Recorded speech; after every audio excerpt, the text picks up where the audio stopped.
Alright, Gisela, so now we'll begin our moderated session. Okay. So we have prepared some questions through an organizing committee. We have been deliberating this book for a month, and we also sent a web form out to all the participants who have registered today. And through selecting questions and filtering it out, we have come up with a few questions that we're going to ask you today.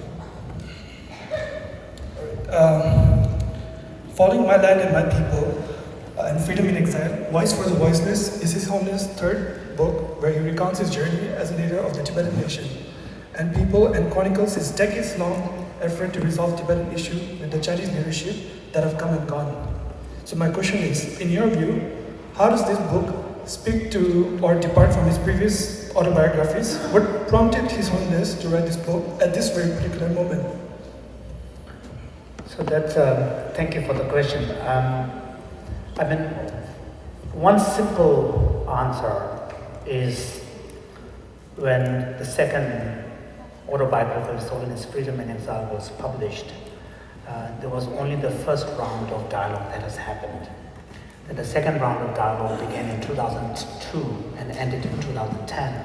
So that part of the story is not there. And furthermore, in the first two books, it's more written in the style of an autobiography, telling His Holiness' story, which is, of course, Tibet is a struggle of Tibet, for Tibet is the major part of it, but not the entirety.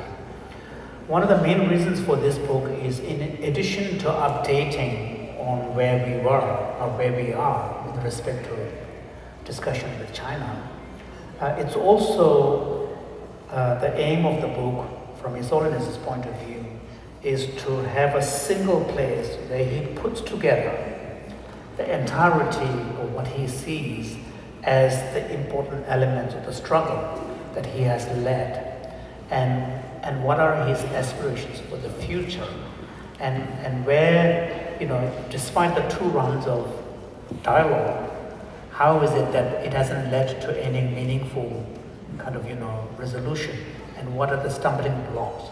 So in that sense, this book is, it not only tells the story in its entirety, but also it's a kind of a testament of His Holiness, putting on record, what are all of his efforts have made, but also what are his aspirations for the future and his confidence in the longevity of the struggle. And the reason why it came out this year, it's more of a coincidence. This year is a big year for the Tibetan people because he's turning 90. But the decision to write this book actually was taken a couple of years earlier, but generally the writing takes longer, and it just happened to coincide nicely. And since I had the privilege to serve as his main editor, I wanted to make sure that it came in the year when he's turning 90.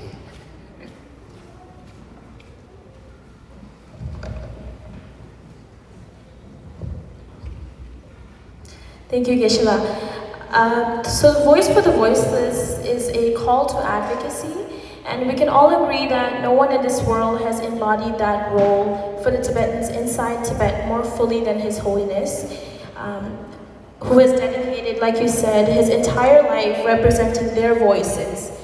And for the wider exile community, however, the reality is that the longer we remain in exile, the more we worry about a growing disconnect between Tibetans inside Tibet and those of us outside. And despite living in a global age of internet, Tibet, as we all know, remains in a blackout with very little information that comes out, and the ones that do are tightly controlled by Chinese surveillance and censorship. So in this context, Geshe-la, how can Tibetans in exile meaningfully sort of carry forward His Holiness's legacy? And you talk about the importance of carrying on that legacy, and how can we continue to be the voice for those inside Tibet? Thank you. That's a major issue. And I think, on the part of those of us who are in exile, we're in a free country where we have the ability to express ourselves. So because of this, it places upon us quite an important moral responsibility Now, if we don't identify with people back home, if we don't view ourselves as Tibetans, then it's something else. So long as you identify yourself as a Tibetan, then your connection with Tibet as a land and Tibetans living in our homeland, whether you like it or not, the connection is already there. So with that connection and identity comes a responsibility to really speak on behalf of the people back home. I think,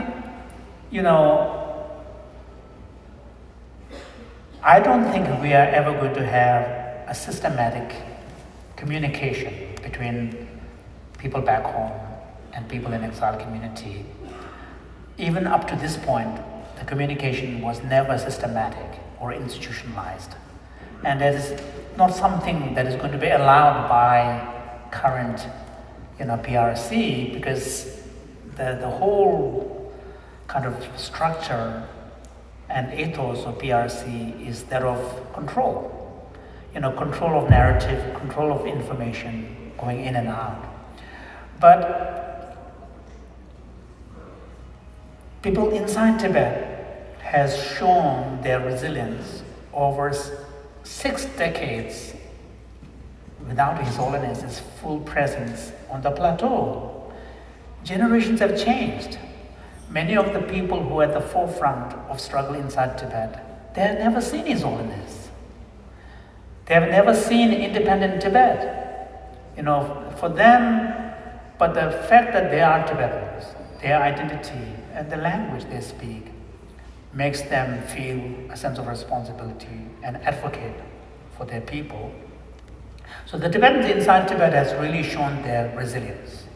The fact that China is still struggling inside Tibet to the point where, what we see today in Tibet is nothing but a colonial rule.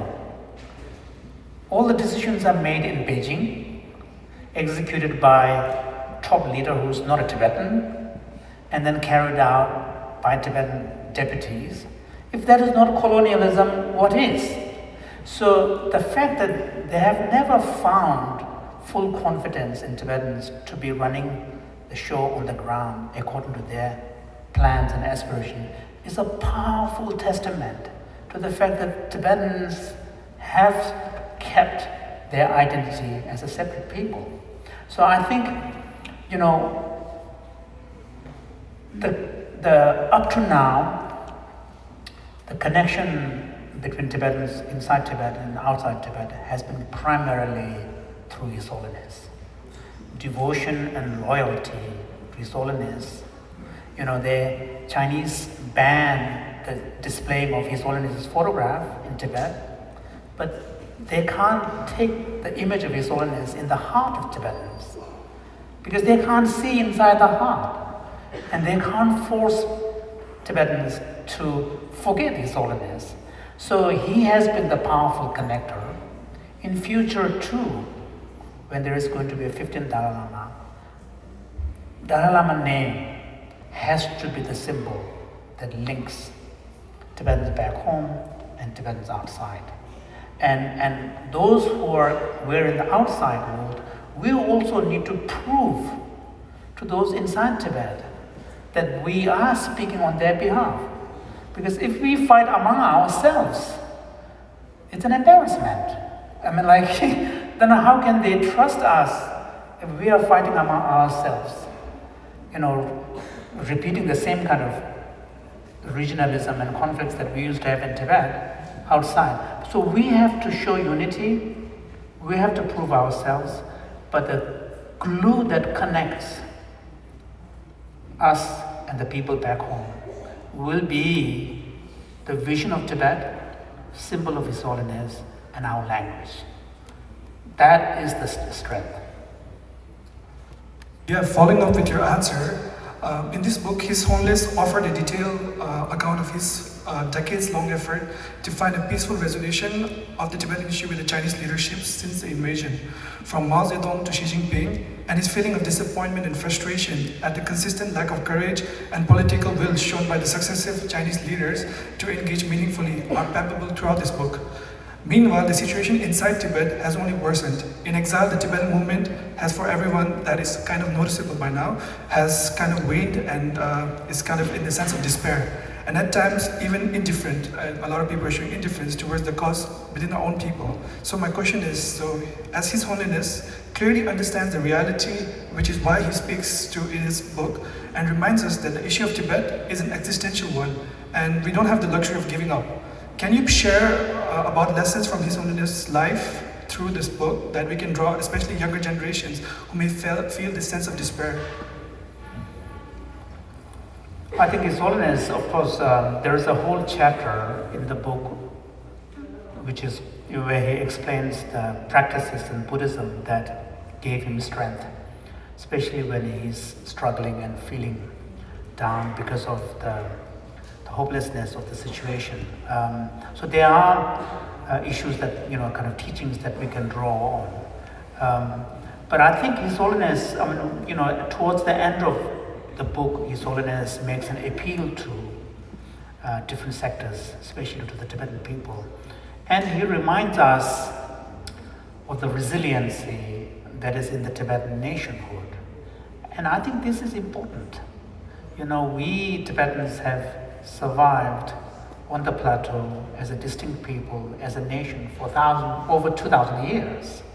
So if that is the case, there must be something in the gene of the Tibetan people that allows us, and His Holiness reminds us that the Dalai Lama institution is only 500 years old. Tibetan nation is older at least by 1,500 years. So there is a resiliency. Right now, yes, the institution is important, it's the symbol, but in the end, His Holiness is saying there is a power in the distinctness of Tibetans as a people. And so the most important thing for us is to ensure, it doesn't matter where we are living. As a people, we need to ensure that identity of distinctness as a people. And that is, in the end, a matter of storytelling. Storytelling, the story of Tibetan people, and the narrative has to be always maintained. I think His Holiness is, in the immediate situation when we are feeling down, there might be Buddhist teachings that are helpful, we can apply so that we don't feel completely discouraged. But then we also need to step back and take a bigger view of history and see our situation as unfolding within that longer narrative, and always remember that we have survived and thrived as a distinct people over 1,000 years, more than 2,000 years. So I think that kind of going back and forth is something that we need to do, because sometimes if you are fixated by only the present problem, you don't see an end in sight. Then that becomes your just small, narrow reality. And that fixation on narrow reality can really weigh you down because you don't see the end. Whereas if you are able to put that situation in a larger context, then you see nothing lasts forever. The Chinese communist rule may seem very powerful, but there's nothing written down in law that says this is going to last forever. And for us Buddhists, and His Holiness reminds us, especially for us Buddhists who believe in the principle of impermanence, we know nothing lasts forever. So this ability to step back and recognize the truth of impermanence so that we don't feel completely overwhelmed. And those kind of things are important. And so this is why I think the younger generation, needs to be smarter in approaching this whole Tibetan struggle issue. Up to now, we have relied heavily on the institutionalized approach with the presence of His Holiness as the main focus. Moving forward, time will come when the approach needs to be democratized. And here, I think, if you look at different people struggling, many people that are struggling did not have the luxury of a unifying symbol like His Holiness. We were lucky. For 60 years, we had that unifying symbol, which made it much easier for us as a people to rally around. But now we need to be smarter. And here, I think the younger generation, let me take the opportunity to reach out to younger generation, especially those who have inclination and capacity for more humanities kind of approach, like history or philosophy or anthropology or social science. Please do not think that if I don't take a professional course in my university, I'm not going to be successful in life. We need historians, we need political scientists, so that we have novelists. Some of the most important struggle movements have been inspired by storytelling. So I think we, the younger generation, needs to have a much more sophisticated understanding of how struggles can be waged without relying on a centralized approach. So that's one thing I wanted to say. Hello. So Geshe-la, in this book, His Holiness speaks a lot about the middle way approach and how it came to be, and how it offered as a mutually beneficial solution that seeks genuine autonomy for the Tibetan people, and ensuring the survival of our, like I said, identity, language, and culture. He also shares how tirelessly and relentlessly he's worked to engage the Chinese leadership through this very approach. And my question to you is, Geshe-la, what do you think His Holiness would want to know, what do you think His Holiness would want young Tibetans to understand about the spirit of the middle way approach? And how can younger generations best carry it forward, given that it is the current official policy of the Central Tibetan Administration? And I ask this, Geshe-la, because I feel like a lot of us are not able to understand the approach, and I think His Holiness emphasizes it a lot within the book. So if you could sort of provide a bit more about this approach. Well, I think, a few things. One of the main reason for His Holiness is urging us and showing us the path of middle way is the practical perspective. Because right from the beginning, if you insist on restoration of Tibetan independence, there's no starting. And His Holiness's belief is that in the final analysis, the resolution of the Tibetan struggle and Tibetan problem has to be achieved on the basis of two sides coming to sit down and negotiating and discussion. So if that is the case, then the successful approach would require both sides taking into perspective the position of the other side. And then this is one area where His Holiness said that what matters to PRC most is the territorial integrity and stability. But what matters to us Tibetans most is the ability to survive and thrive as a distinct people. And he sees there's a possibility where those two objectives can be met. And here he believes that middle way approach is the most effective. And also one of the things that we have to remember is that many of the international support for Tibetan struggle, whether they're explicitly stated or not, is premised upon our approach being that of middle way. This is a fact. Whether we like it or not, this is a fact. Because the moment the Tibetan, established institutional approach, in other words, CTA approach, shifts from middle way to campaigning for full independence, the rules of the game will change. Because many nations that have been supportive of our struggle up to this point have done this on the basis that the Tibetans were not seeking full separation from PRC. And if the Chinese complain, they are in a strong position to say, we are not supporting separatism. We are supporting a people's quest to survive and thrive as a distinct people. So those are important things we need to take into account. So I think this is not something His Holiness has said in the book, but my sense is that even if China becomes democratic. So imagine in a best scenario case, China becomes democratic. China will be ruled by ethnic Chinese. And for ethnic Chinese, even democratic ones, it would be very difficult to envision total separation of Tibet from the People's Republic of China. So we have to take all of this into account. So I think His Holiness is, suggestion is that so long as we are seeking resolution of the problem through negotiation, we have no choice but to take into account the consideration of the other side. And here, middle way of approach is the only way to go. And I think, and the middle way of approach does not mean we recognize Tibet was historically a part of China. His Holiness has up to this point have never admitted, on occasions the Chinese side has demanded that he make a public statement that Tibet has always been part of, since ancient time, part of China. His Holiness has said no. That is history. Historical status cannot be decided by politicians or through politics.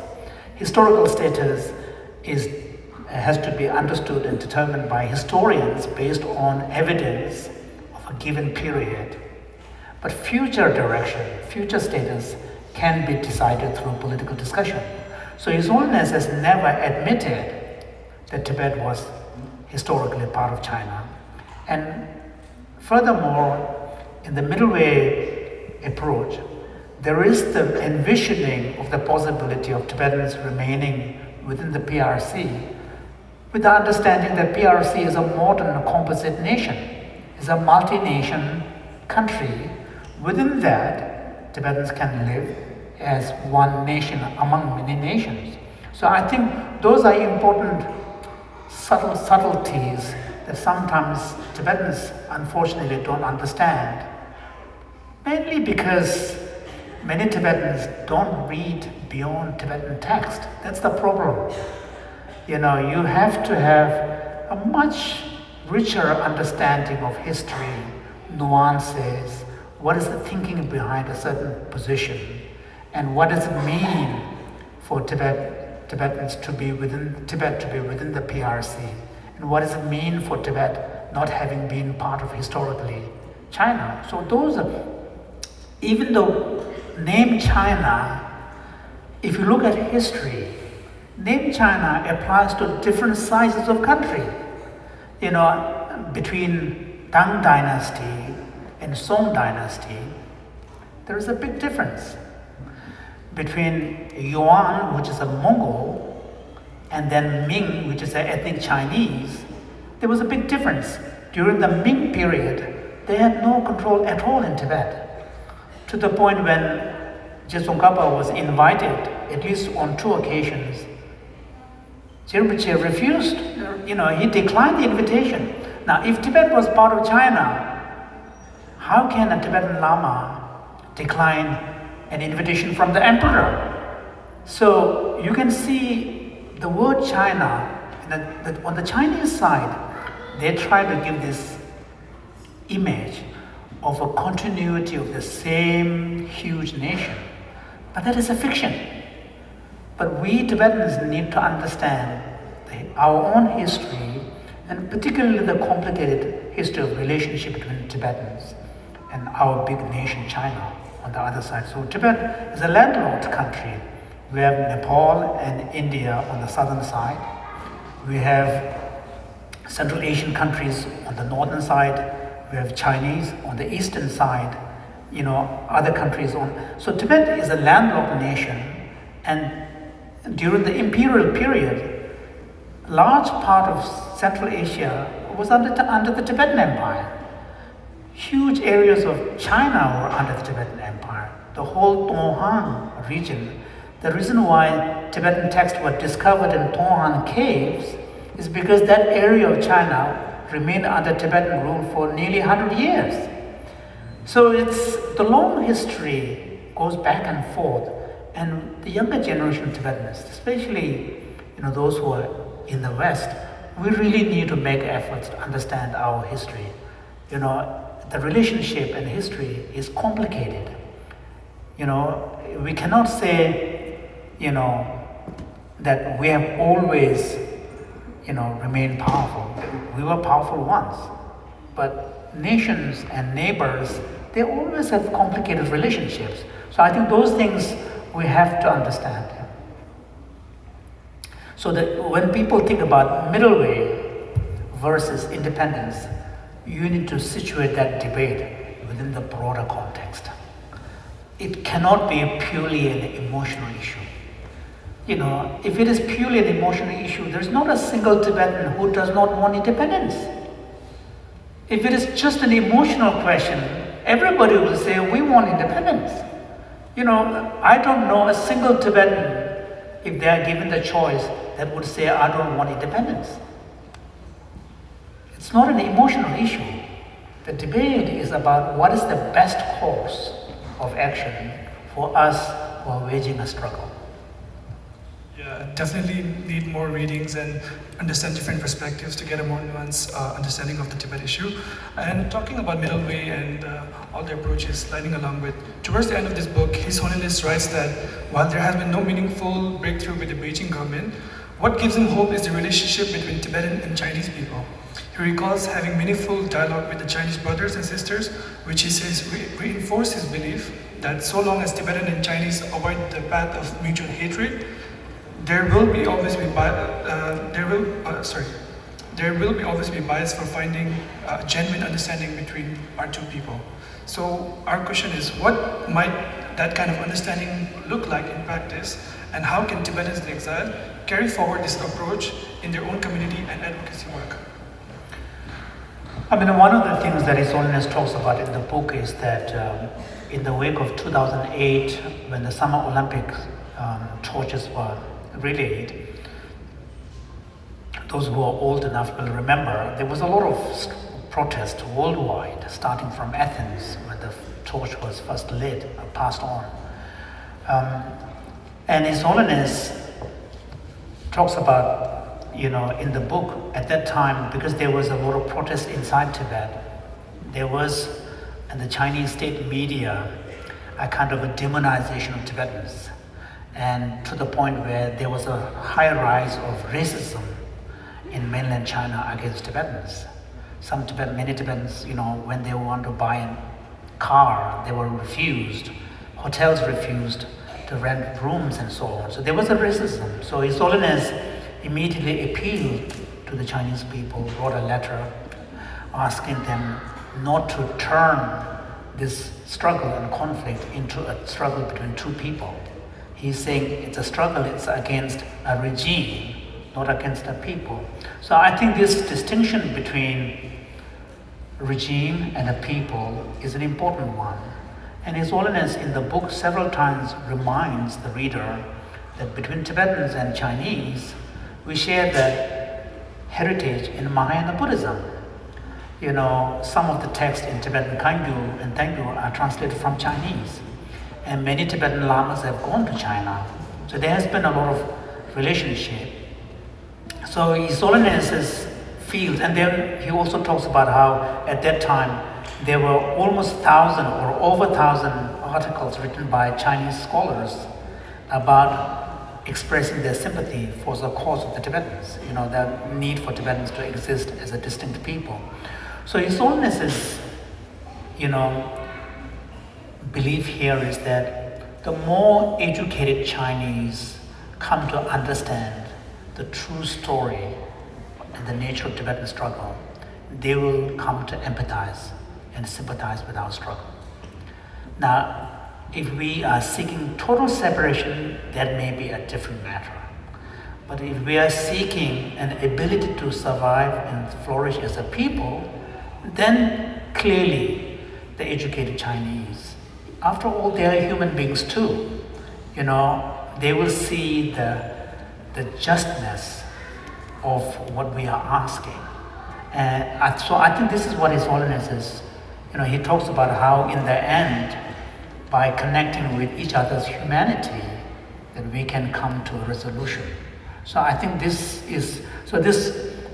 even though His Holiness does not say so, I would say one of the most important target audience for this book is the educated Chinese.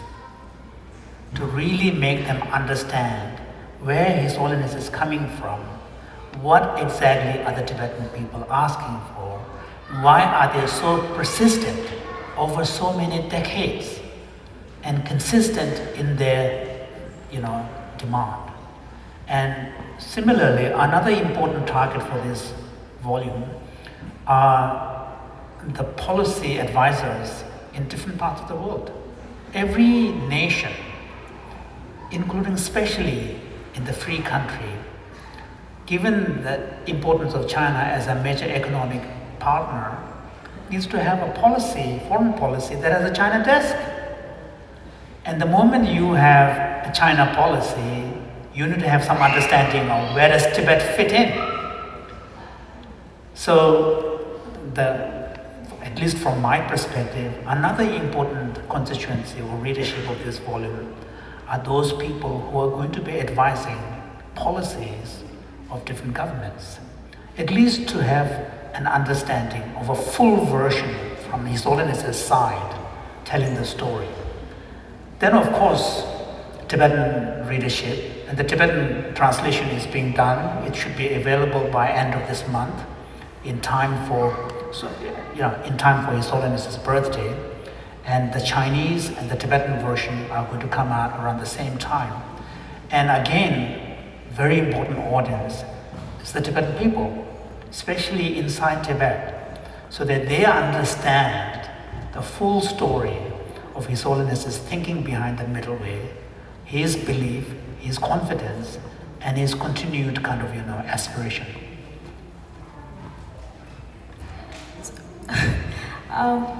I just want to be mindful of time because we have a group discussions where we'll explore some of the themes even further.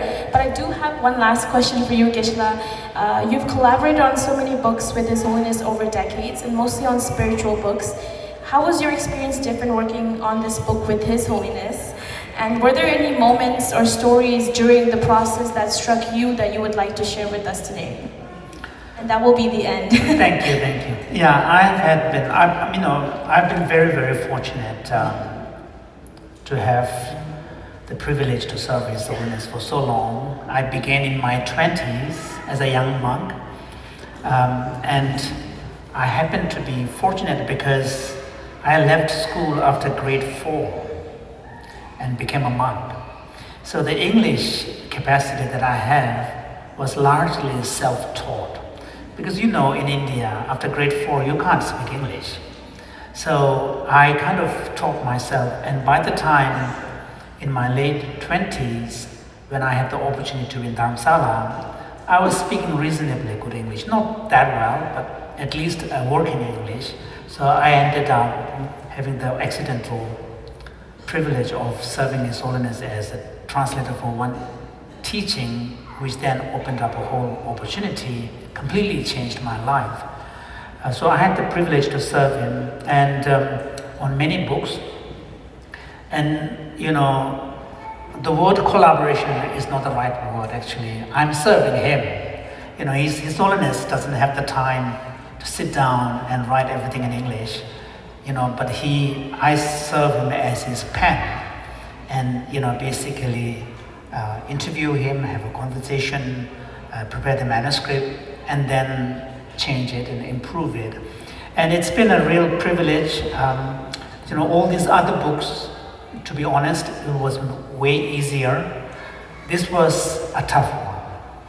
Because other books which are more like His Holiness's teachings, spiritual teachings to the world, and I've traveled with him extensively when His Holiness has given many public talks, and I can kind of, envision the trajectory of his thinking. But this book tells his personal story of his struggle for the people. And as a Tibetan also, it was emotionally more challenging because I identify strongly with the struggle he represents and he has led. And in many aspects of His Holiness's life, he has been hugely successful, influential, impactful on the question of actual resolution of the Tibetan people. He has not met with the success that he hoped. He has been tremendously successful in leading us, leading the people, representing the struggle, ensuring that it stays alive. Always, the struggle between His Holiness and China is like the modern version of David and Goliath. On the side of His Holiness, only thing that he has his voice, his moral authority to represent the Tibetan people, and his steadfast commitment to non-violence and clarity of his vision. But on the other side is a massive military might with the increasing economic power. So it's a David and a Goliath, but at the same time, if you look at it, in the entire history of People's Republic of China, probably for them, the most challenging and difficult adversary has been His Holiness. The entire nation, entire leadership, in the moral conflict between Tibet, His Holiness, and China, His Holiness has won the moral victory. Of course, he would have preferred if it has ended in a resolution of the problem. So to see this and the efforts he have made by helping him assist him on the book, and recognizing that he has not left a single stone unturned. As far as he's concerned, even an educated Chinese, if they read this book, they will know whose side to be blamed for the failure of resolution of the Tibetan struggle. On his part, he has done everything that he could. So I think seeing all of this, even though I knew, but now putting them, assisting him in putting them in words, was a painful process. But also there's a lot at stake for this volume, because the voice for the voiceless represents both nation and people. Voice of the nation and voice of the people. So in the Tibetan version, His Holiness chose the title Pöda Pömi Dinsab in the English, because in Tibetan, literal translation of Dimenam Dinsab doesn't mean anything, because there isn't that kind of tradition or custom of talking about in such phraseology. So the version he chose for the Tibetan version is Pöda Pömi Dinsab. So he has been the voice for both the nation of Tibet and the Tibetan people. So I think for us, when we talk about the Tibetan struggle, we always need to bring Tibet and its people, Tibet and the Tibetan people, Pöda Pömi, the nation and people. We really need to bring them together. Nationhood does not mean an independent country. So I think, for me, this was probably one of the hardest books that I've assisted him in writing.